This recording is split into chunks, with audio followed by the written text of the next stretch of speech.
పెద్ద మాటలు.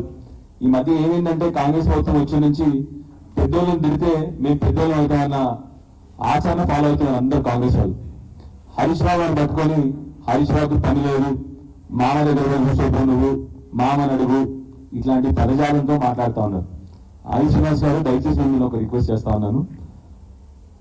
హరీష్ రావు గారు 7 సార్లు ఎమ్మెల్యే మంత్రిగా పనిచేసినారు. ఆయన 24 గంటలు హార్డ్ వర్కింగ్ నాయకుడు ఎవరైనా ఉన్నారు మన రాష్ట్రంలో ఉంటే హరీష్ రావు గారని అందరూ చెప్తారు. మీకు పక్కన సిద్దిపేట కాన్స్టిట్యున్సీ కూడా, మీరు కూడా చాలా ఆయన దగ్గర నుంచి నేర్చుకోవాల్సిన విషయాలు ఉన్నాయి మీకు కూడా. ఆయన్ని పట్టుకొని ఇష్టం వచ్చిన మాటలు. హరీష్ గారు ఏమన్నారు? రుణమాఫీ ఎక్కడ, రైతు బంధు ఏమైంది? మళ్ళీ వర్షాకాలం సీజన్ వచ్చింది, ఎవరికన్నా ఒక్కరికన్నా ఇప్పటి వరకు రూపాయి రైతు బంధు వచ్చిందా అని హరీష్ గారు అడిగింది. దానికి మీరు ఏమన్నారు? రాజీనామా లెటర్ రెడీ పెట్టుకోండి. హరీష్ రావు గారు, మీరు వాగ్దానం చేసిన 13 హామీలు, 100 రోజుల్లో చేస్తామన్న 13 హామీలు మీరు కనీసం ఆగస్టు 15 వరకు చేయండి. 13 హామీలు, 6 గ్యారంటీ అది చేయండి.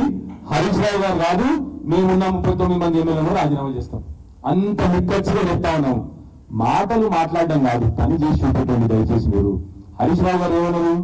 మీరు కానీ ఆ రోజు చెప్పిన హరీష్ గారు, మీరు ప్రామిస్ చేసిన 6 గ్యారంటీలు, 13 హామీలు నెరవేరిస్తే నేను రాజీనామా పత్రం పెట్టుకొని మీకు ఇచ్చేస్తానని చెప్పి హరీష్ గారు చెప్పినారు.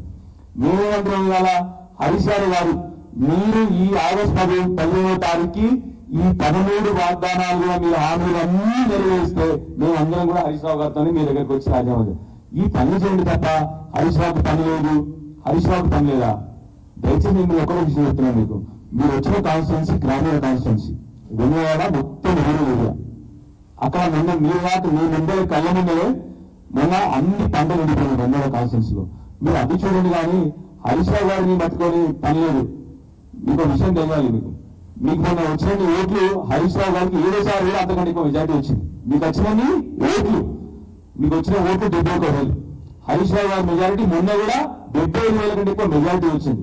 అలాంటి నాయకుడిని పట్టుకొని మీరు పని లేదు హరీష్ రావు గారికి, నువ్వు ఇంట్లో కూర్చో, ఇలాంటి దయచేసి అన్ని మాటలు మాట్లాడకండి. మిమ్మల్ని కోరేది ఒకటే, మీరు విప్పుడు మీరు పోండి. ముఖ్యమంత్రి గారికి రైతుల గురించి ఏమాత్రం అవగాహన లేదు. మీరు వచ్చిన కాన్స్టిట్యున్సీ ఏమో రైతుల కాన్స్టిట్యున్సీ. మీరు పోయి ముఖ్యమంత్రి గారి పక్కన కూర్చొని రైతుల కష్టాలు చెప్పండి. రైతులకు మీరు ప్రామిస్ చేసిన రుణమాఫీ, రైతులకు మీరు ప్రామిస్ చేసిన రైతు భరోసా, ఇవన్నీ కూడా రైతులకు చదివేయండి.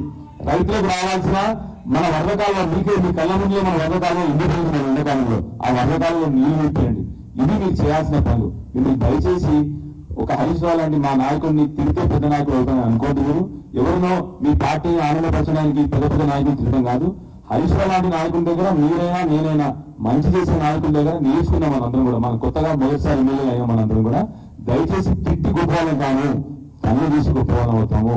మిమ్మల్ని మళ్ళీ రిక్వెస్ట్ చేస్తా ఉన్నాను, మిమ్మల్ని ఛాలెంజ్ కూడా చేస్తా ఉన్నాను. మీరు ఆ 13 హామీలు ఆగస్టు 15వ తారీఖు వరకు నెరవేర్చండి. నేను కూడా హరీష్ రావు గారితో వచ్చి నా రాజీనామా పత్రం మీకు ఇచ్చేస్తాను. మీకు ఏ భాషలో రావాలంటే ఆ భాషలో రాసిస్తాను. ఏ స్పీకర్ గారి భాషలోనో, మీ మంత్రి గారి భాషలోనో, మీ ముఖ్యమంత్రి గారి భాషలో ఏ భాషలో రాసిస్తాం. దయచేసి ప్రజల పక్షాన్ని నిల్చోండి. స్పెషల్లీ మీరు వచ్చిన కాన్స్టిట్యున్సీ వ్యవసాయం మీద ఆధారపడిన కాన్స్టిట్యున్సీ, ఇది రూరల్ కాన్స్టిట్యున్సీ కంప్లీట్ గా ఇది. మీరు ప్రజల పక్షాన్ని నిల్చోకుండా వచ్చి వేరే నాయకులు తిట్టిపోతాము, వితరణ భాగం చేస్తాము, పలికిరాని మాటలు మాట్లాడతాము, మేము ఒకటంటే మేము 2 మాటలు అంటాము. ఇది కాదు కావాల్సిన ప్రజలకి. ప్రజలు కష్టంగా ఉన్నారు, వర్షాకాలం వచ్చింది. మిమ్మల్ని చిన్న విషయం అడుగుతాను. నేను నిన్నగాకమన్నా కనీసము వాళ్ళకి రావాల్సిన విత్తనాలు కూడా వస్తే నిజంగా కానీ మీరు దయచేసి ఆలోచన చేయండి. అన్నారు కావాల్స్తే రండి, మనం కూడా మీరు నా పక్క కాన్స్టిట్యున్సీ మా రైతులతో చెప్పిస్తాం, మీకు తెలుస్తున్న విషయం. ఈ మాటలు మాట్లాడి తప్ప హరీష్ రావు గారిని దిగితే మీరు పెద్ద నాయకులు కారు, ముఖ్యమంత్రి గారిని కేసీఆర్ గారిని దిగితే మీరు గొప్ప నాయకులు కారు. దయచేసి మీరు రిక్వెస్ట్ చేసేది ప్రజల పక్షాన్ని నిలవండి. మన రైతులు చాలా కష్టంలో ఉన్నారు. మళ్ళీ ఇప్పుడు 10 ఏళ్ళ తర్వాత మళ్ళీ రైతులకు గోస, రైతులకు విత్తనాల గోస, రైతులకు కరెంటు గోస, రైతుల నీళ్ళ కోసం మళ్ళీ మొదలైంది, రైతుల గెలుల కోసం మొదలైంది. మీరు నా రమ్మంటే నేను మీతో వస్తాను. ముఖ్యమంత్రి గారి దగ్గరికి వెళ్ళండి. ఇవన్నీ గోసలు తీర్చండి తప్ప పెద్ద నాకు హరీష్ రావు గారిని తిట్టడం కాదు.